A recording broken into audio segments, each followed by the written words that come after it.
Don't wait to pick up a phone from the state government to start a business. Amen. Amen. Don't be afraid. Why am I saying this? The world has come to a point where entrepreneurship is about learning and starting, not learning and starter packs. Currently, United Nations 75 years anniversary digital virtual trainings that they've been having is how young people can start to convert their skills, their interests, their passions to business without funding. And for those of you that have been fortunate to have been empowered by the state, one of the things you get witness with is the fact that irrespective of the amount of funds that was given to you when you were starting, it was not enough to sustain the business. In short, the majority of you lost the business before you started making money. So as you go into this program, be aware that these things are where we are bringing you up to. Why? Because the world is not interested in good ideas. The world is interested in meeting you where you are, which means convert that idea to passion. Convert that passion to something. Let it be in a demo state. I have 2,000 naira, and this is what I do. I have 2,000 naira, this is what I do. With what you have done, you can scale it up. But if you are waiting for them to give you what to do, you will never start. So we're going on to our Start Grind Global Entrepreneurship Week fireside chat, and I'll be calling on the three speakers that will be on stage in a moment. So put your hands together as I make welcome Mr. Uche Paul Boye, who is the licensee of Global Entrepreneurship Week Delta and the Startup Grind Director, Startup Grind Okpanam. Join me welcome Ms. Sent Orife and Mrs. Pamela Odibeli. But the intent really of this session is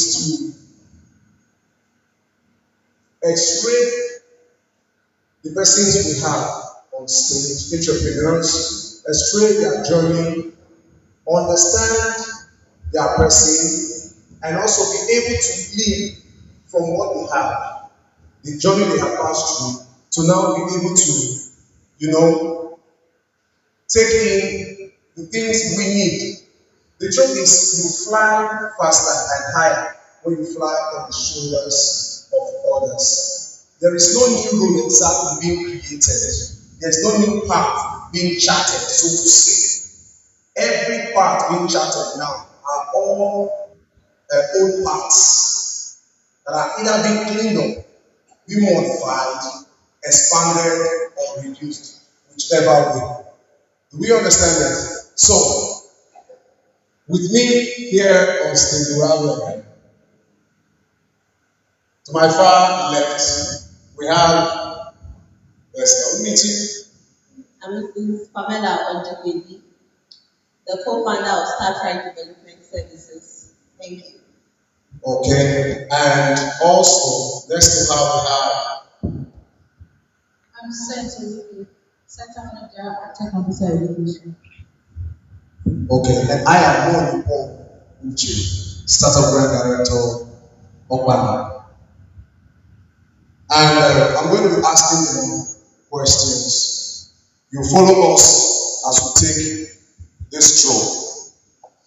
Okay, one thing we have come to know is that the entrepreneurship journey is not one that everybody, in fact, most persons don't want to go through that journey. Let me say we have two sets of persons. Those who want to go through the journey of entrepreneurship, those who don't want to go through the journey of entrepreneurship. Then among those who want to go on that journey, there are those who start and those who don't. They keep wanting to. Among those who start, there are those who start and after one or two things, they drop off on the way. For others, we keep going on. Now, we really want to understand because I, for one, I think I want to be on that journey and I want to go into well. So, I'll be asking you, first of all, delving a little from the issues of entrepreneurship. We want to know a little about your educational background. Can we know about your educational background? Yes, Mrs. Pamela. Okay, so interestingly, I went to primary secondary school like everybody, and I went to university to try to study medicine, and medicine did not work. I now went to study microbiology. Thank you very much. Okay. You know, in Nigeria, there's this thing about the school gave me. Exactly. They gave me. So, what are you studying? So, they gave me. Okay. Then, you. Okay, nursery primary secondary school, Kano.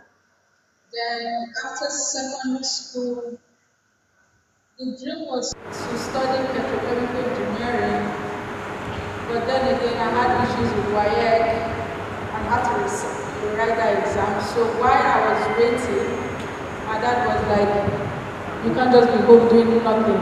Why not just enroll in AppTech in Kano to do the computer appreciation, that is office automation of today. And I just reluctantly, though I was angry because it was more of a punishment to me, and I reluctantly enrolled. But along the line, it was interesting because I had to leave the house not doing house chores. Then go there from 9 o'clock till 4 p.m. just for a 2 hours course. But it was interesting because typing, doing presentation and all of that, the interest just grew. And after the program, my dad was like, you have to stop. I was like, no, I can't stop. There was that interest to what my higher colleagues were doing, the programming aspect.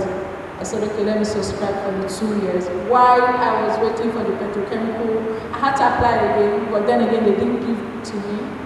And something just said, why not just do computer science? And I had to come down to Abraka to apply, and that was how the journey to tech started. Funny enough, my next question to you would have been, what's your choice? What informed your choice of career? You already answered that question. Okay.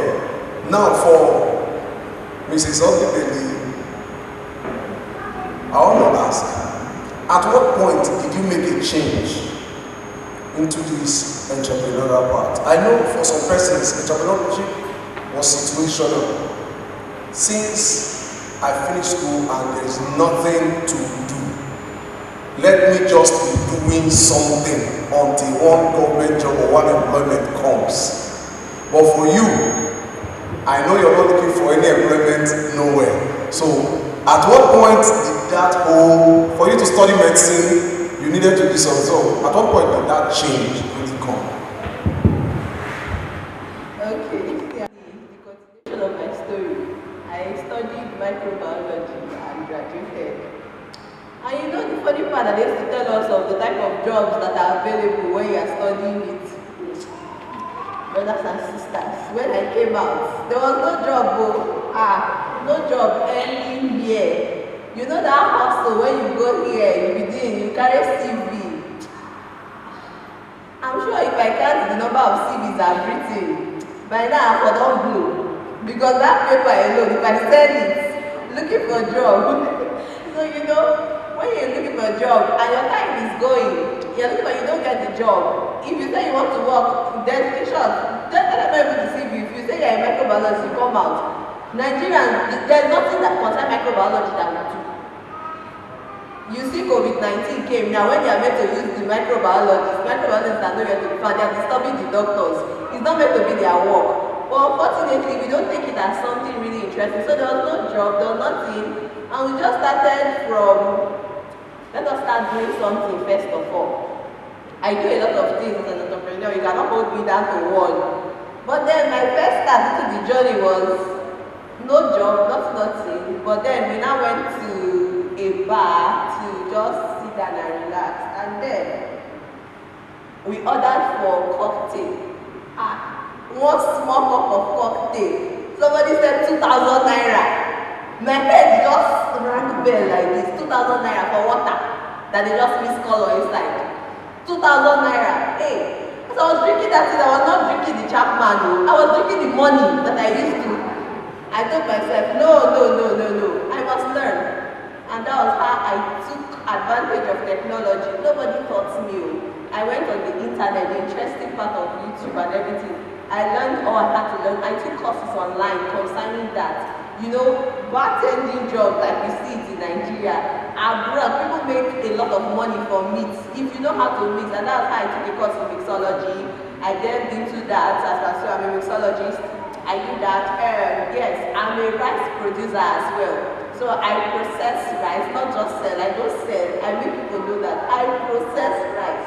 It's not easy as a So I delved into that and others. So from frustration, the normal Nigerian frustration, and then we enter entrepreneurship, and then you know when you start seeing money that you're in control of your time, you will not want to leave that area.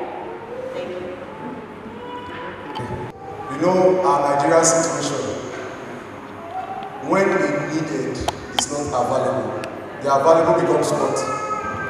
So, one thing we must learn is wherever you are, however it is, do your best to make good use of all that is available to you. Because part time, you are building capacity. You do not know where next you're going to. Thank you very much. Okay, for Miss Cynthia, I want to ask, what were and are the challenges, the ones you had to deal with and the ones you're still dealing with as it pertains starting up and scaling? It becomes a problem when you are selling a product and people are not knowledgeable about what it is. That was the biggest challenge for us. And so now the question was, what then needs to be done for you to be able to sell your product? Because it's not charity, you are here for business. Now that gave birth to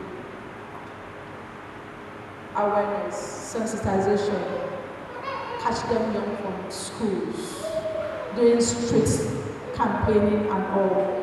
That was what we did for people to start, okay, let's just start, even if it's not programming, let's start with the soft skills. That was when we actually started doing campaigning from schools to school, higher institutions and all, for us to be able to sell our products. And how far has it gone now? That's the acceptance and so forth. We are still trying to get there because we still realize that more effort needs to be done. If you want to take statistics, let's say out of 10 persons, I think just 2 persons are knowledgeable about these things.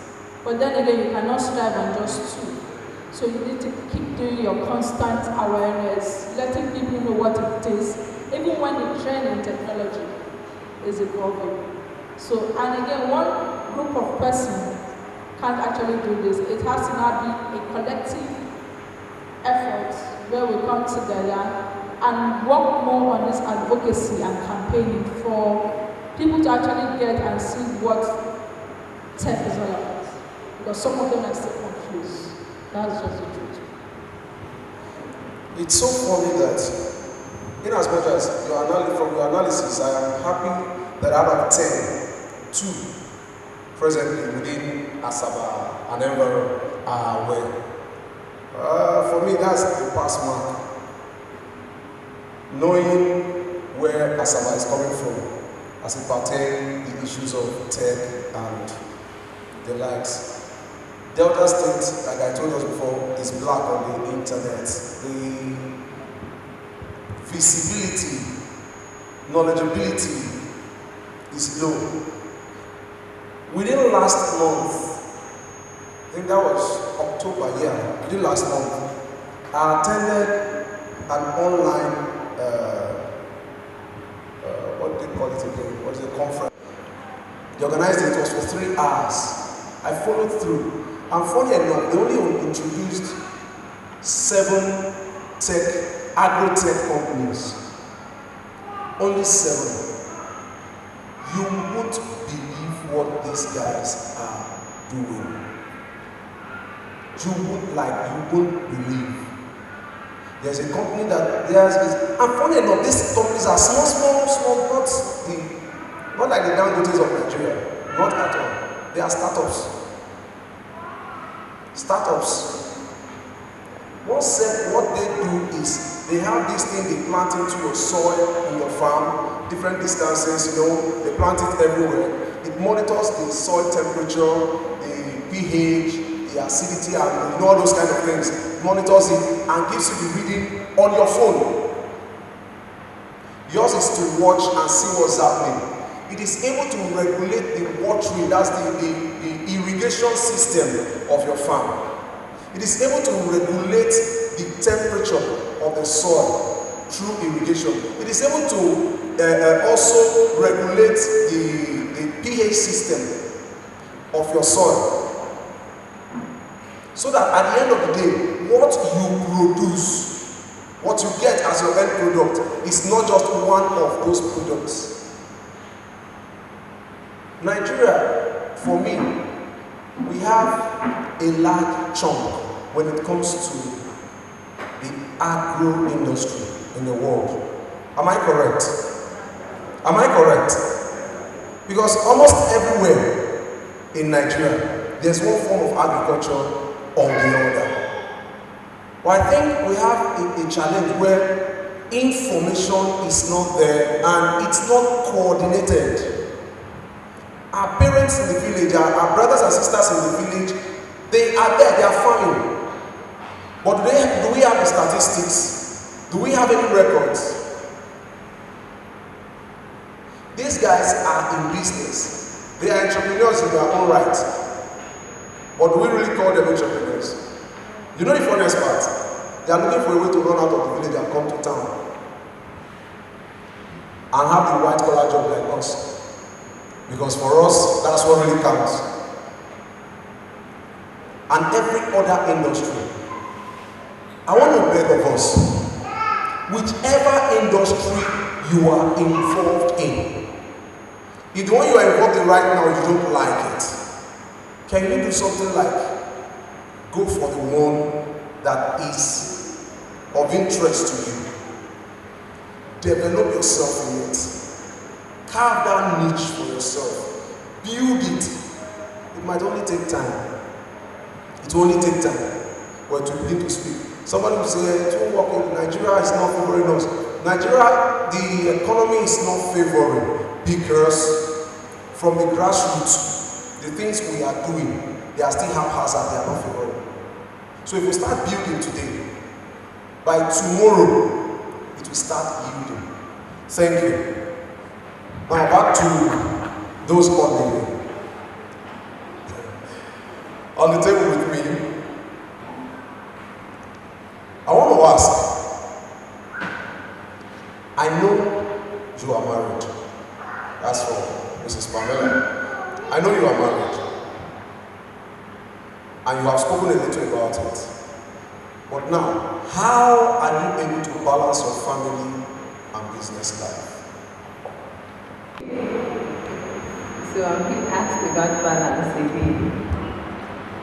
Well, I think in the simplest of answers is just to know the amount of time you give to what and know the amount of time you give to the other one.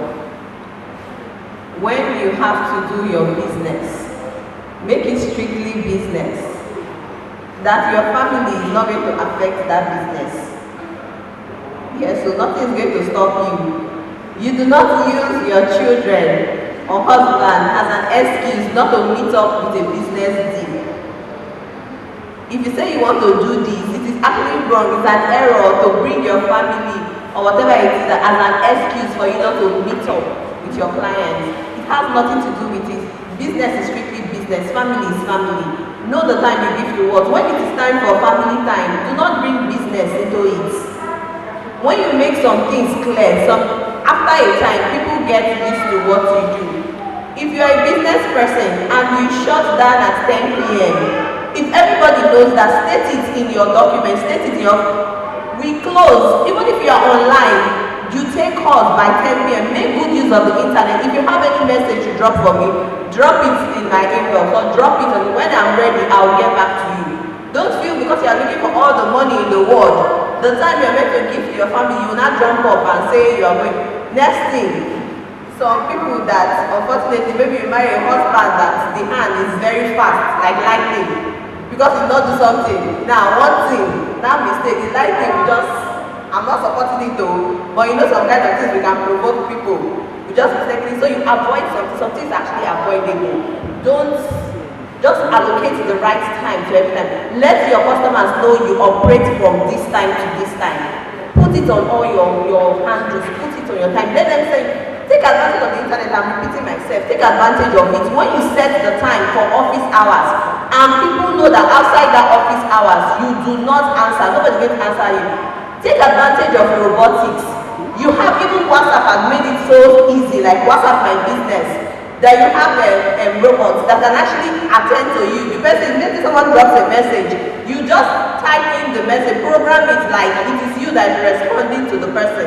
They'll get, and the person feels cool that okay, we'll get back to you at this time. When you take advantage of technology has even come to help us to balance our lives better.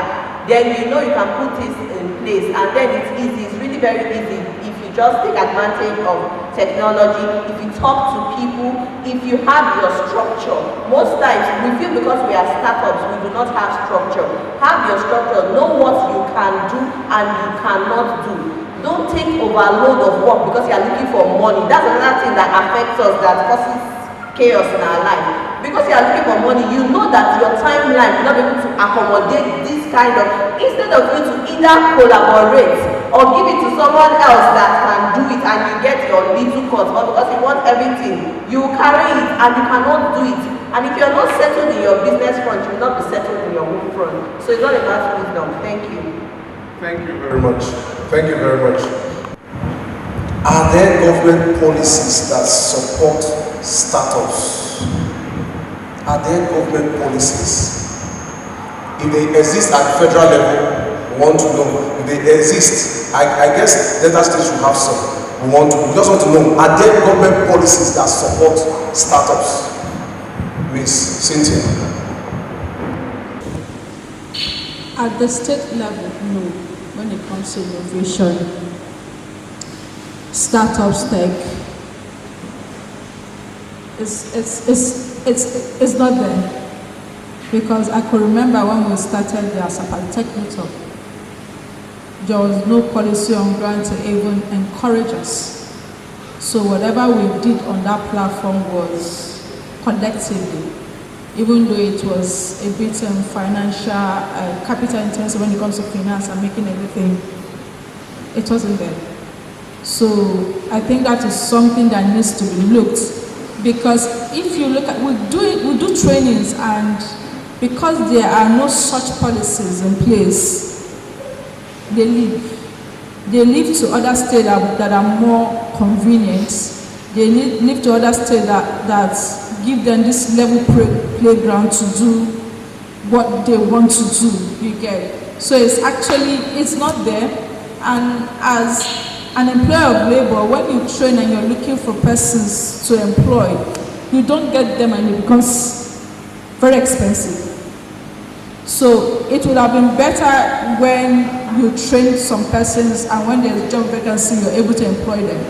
But when you train them, they leave to a more place that is more accommodating for them to do what it is. You get. So I would really love if such policies can be there to encourage every person in the tech community.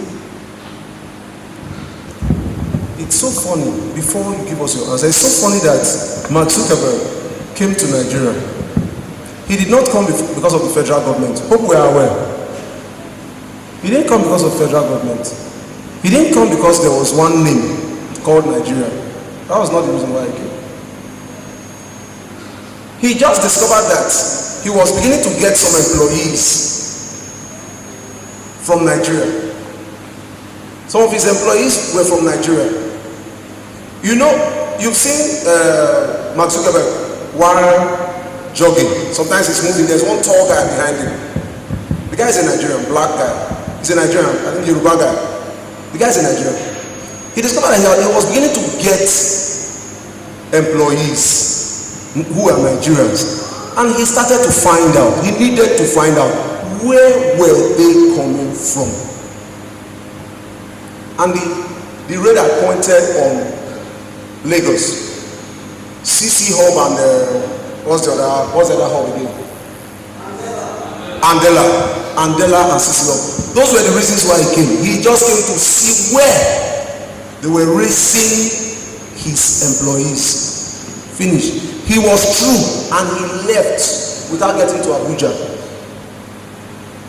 While he was out, they gave him information that the vice president wanted to see him. He now came back and wore suit. But then again, the question is this. If such person can come to Delta, where is that place for him to go to? And I think it's something we need to start working on. Do you understand that question? Google, they have their development center, their hub in Lagos. If Google wants to come to Asaba or to Delta, why should they come? And where will they come? Because the truth is, these guys are not political. They are not political. Where will they come? Do we understand it? Why will they come? Where will they come? It's an answer we need to give to ourselves. Now I want to ask, okay, for you, I want to get answers from you before I ask my final question. Okay, so where do I start from now? So Nigeria actually accounts for 14% of venture capitalist funding that comes into Africa. I don't know if you understand when I say venture capitalist. Now, let me just explain in the simplest of terms. If you have a business, if you're doing something, now you're just like a startup. We're talking about startup. You're a startup. You're doing very well. You do not have the money to actually fund your business. But now there is somebody that has enough money, more than enough. Maybe he's a business person, he's just a person, he's a company. They are called venture capitalists. They will now decide to bring their money into your business. And maybe they get a part ownership, or they take part of your profit or anything. But the baseline is that we're all looking for the money to actually expand our business. So everybody runs for it. Now, 14% of the money from the world that comes from venture capitalists goes to Nigeria. The highest is South Africa with 20%, and then Kenya with 18%. But you know, another interesting fact about this, out of Nigeria being the third with 14%, of all the total money that is being given to startups and different businesses in the world, the highest amount of money that have been given to Nigerian startups. Like one startup, the highest money they've been given to startups, they all go to Nigerian startups. They said Africa, that Nigeria has the most valuable startup community in the world. Nigeria has the most valuable startup community in the world. I don't know if we can actually beat that. But you know, another annoying part of that thing is that Nigeria having the most valuable startup community in the world, the Nigeria that they're talking about is Lagos. You see, the whole Nigeria, where they are talking about, especially Lagos, they don't know any other place but Lagos. That is why you see startups thriving in Lagos. What is happening to other states? What is actually happening to Delta states? Do you know that Lagos State helps to package their startups in a way that it becomes so attractive because they know the amount of funds that come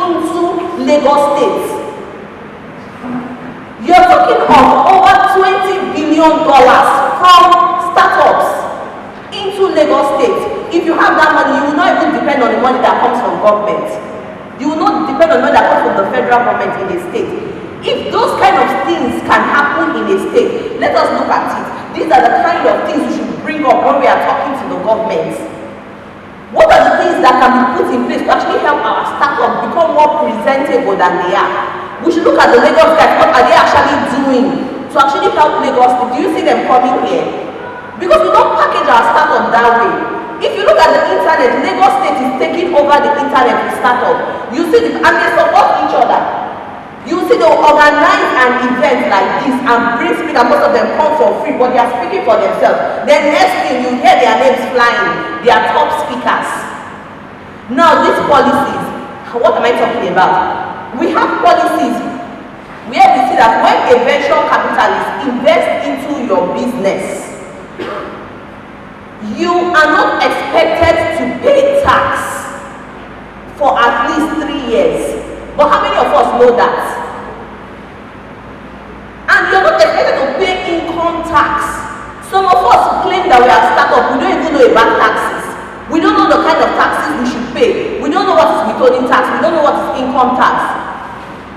I'm saying this because I actually mentor startups in Delta State with DYMA. And now you hear them complaining about different people that claim to come and collect tax from them. And I'm like, do you ever question these people? What is the policy?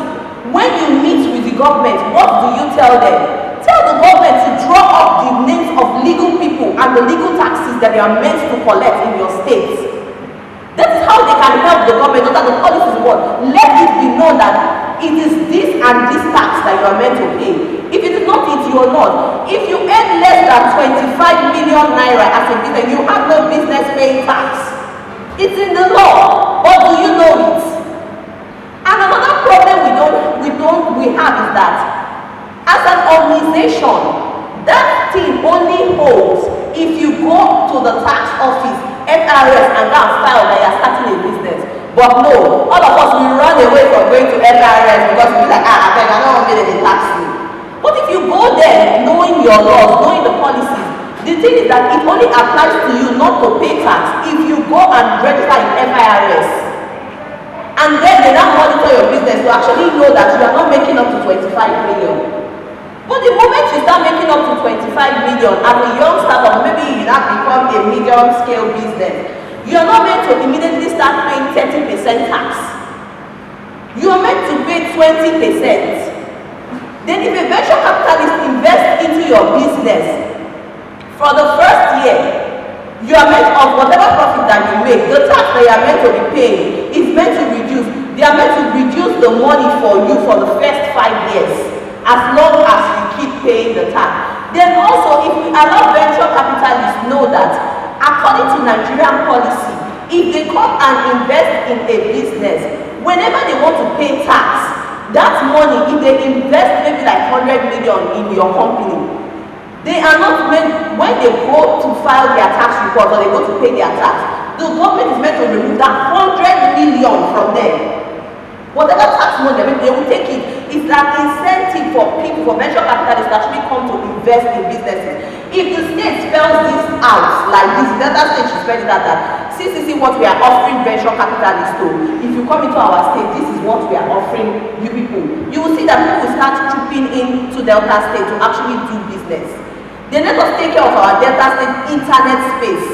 We need to find a way to create the internet space to become so favorable for Deltans and let the policies in Delta State favor the individuals doing businesses. But then again, learn about the laws, learn about your policies. We do not study, we just start our businesses. Thank you. We do have some policies. We have a representative from trade and investment among us, and I think before he leaves, he will be telling us one or two things as per policies or the likes within the state. Because the truth is, we want to know. Or don't you want to know? We want to know. There are lots of persons. The keke driver pays tax at times like 2-3 times a day. The market woman who sells tomato pays tax And these things are not called tax. That's the funny thing. Say pay for ticket. This is local government ticket. This one is levy. This one is this whatever name they go by.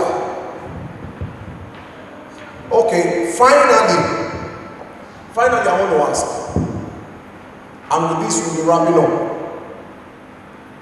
From all we have said, I don't need to ask you if our space is saturated. You will be answering us from the tech space, and you'll be answering us from the general space. I want to know, what are the areas that are open for people to go into? Ladies, guys, especially ladies. Because I think we need more ladies in the tech field. What are the areas that are opportunities that are open for people to delve into? There are a whole lot of opportunities open when it comes to tech. And also, for the ladies, I'm more of an advocate for women in tech, especially here in Asaba. And I want to give kudos to the girl child, especially on girl child, for the initiative she has taken to do that. At least for the very first time, 50 ladies are being trained in tech, which is a good one. And with just 3 months, you need to see, I'm a part of that program, and you need to see what ladies are doing in tech. So it all means just give them an opportunity with the right motivation. Because most ladies think tech is a guy's thing, so why should they do it? But when you tend to motivate them and let them know the positivity in tech, they are more interested. They have more passions, especially when they are seeing the monetary value to it. They are more interested in it. So it's now going to be a collective work, like I would say. Tech is huge. It's not just one person, it's a collective thing that we need to do to actually stir up their interest in tech. So just imagine training 50 persons and they go out empowering other people in terms of job opportunities and all of that. Then again, I want to say to the ladies, do not be scared. It's interesting. There are a whole lot of opportunities in it. It mustn't be programming. It mustn't be programming. People think, now we have the graphic. Graphic is so interesting because like we ladies, we like beautiful things. So your creativity is being brought out. You get, now we have the analysis for those who are critical thinkers. For the ladies, because we think we multitask. The analysis aspect is there. Now, the consultancy is there. You have an idea in tech, but you don't want to program, you don't want to design, then you provide your services in the area of consultancy. Now, there's video editing. It is numerous. Okay, if you want to make just use of the phone, you go into digital marketing. That is as simple as ABC, and you're collecting as far as 250. You get, so the opportunities are endless because you just have to go. It's all about finding problems, then giving solution. That is tech. So if you come in here, what you just say is, okay, what are the problems and how do I provide solution tech-wise? That is what bets opportunities in tech. Now, the new thing is the trend in artificial intelligence, the augmented reality, and now the business aspect of it, which is data analysis. Now, if you understand that data analysis is something we do every day, but now applying the system is not making it, is more important than everything because you need to analyze data, you need to know how to provide solution in your own little space. So the opportunities are endless. As long as you can find problems and provide solutions. Thank you. Thank you very much. And to Mrs. Pamela. Okay, like she has said, there are opportunities everywhere. Anything you want to do, just make up your mind that you want to do it. Let it be something you're interested in. There are a lot of us that have been given innate skills, things that we love to do, things we can do with ease. And by the time you put it and you monetize it, it is entrepreneurship. Whatever it is that you love to do, think about it. And the world is now, it's smaller than it used to be. Everything is now easy.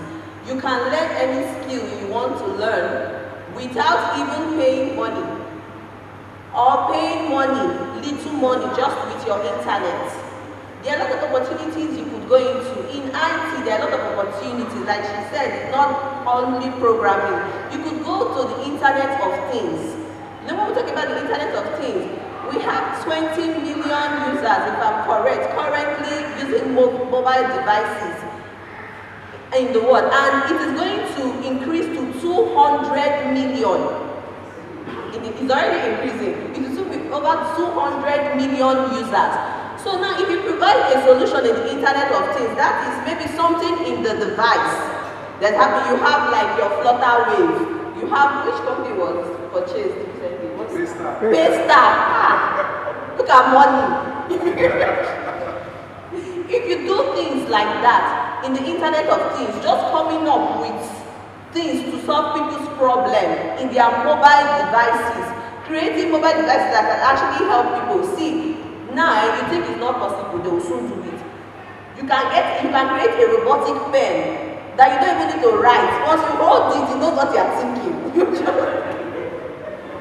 It will just be writing, and people will buy it. People will buy it. There's something called cobotics. People are going into it. Cobots, not like collaboration of robotics and humans, so as not to actually cut off that human connection. A lot of us are not scared of robots are going to take over the world, it's going to be. So now they've come up with cobotics, that is collaboration between robots. And so instead of you now suffering yourself, so people like to suffer Africa. You want to offload Dangote from, you see that carrying the head. You now can drink Panadol after everything. But then you can just get a robot that does the carrying of the cement for you, just to monitor that everything goes effectively. It's robotics, you are doing it. If you are the one that creates that kind of solution, making money, and you now start training people on how to operate it. They are different, whatever you want to do, you can learn to do anything. See, like I say this example a lot. I left town, relocated out of Delta State, and when we got to the place, there was nobody to repair our washing machine for us. Nobody to repair it. And as a lady, to actually maintain balance, yes, I need that washing machine. I cannot be washing 24/7. But then it's bad, nobody to repair it. I was thinking about my life. I just quietly went on YouTube how to fix so error in washing machine. Everything was there. And I carried screwdriver and everything. I dismantled the washing machine and fixed it. Bam! And it's okay, till now, I have not called anybody to fix my washing machine for me. It is something you can do, and of course, I fix washing machine. So, in case you need somebody, thank you very much. Yeah, thank you very much. Can we give us a round of applause? Now, something we must know is this. If you check, nobody has given you one particular, like they'll say, which one do you do now and you'll be making money? None of them has given you one particular area to stay in. There's another one I want to add to what they said. It is not everybody that must program. It is not everybody that must do the development. Do you know that there are some persons, their job is just to bring the idea? That's their own. They don't know how to use the computer. There's somebody I know in Lagos. I won't mention his name. He's in Lagos. He does not know jack. Like he does not know jack about programming, web development, web whatever. He does not know jack. The only thing he knows how to do is how to send bulk SMS. Finish.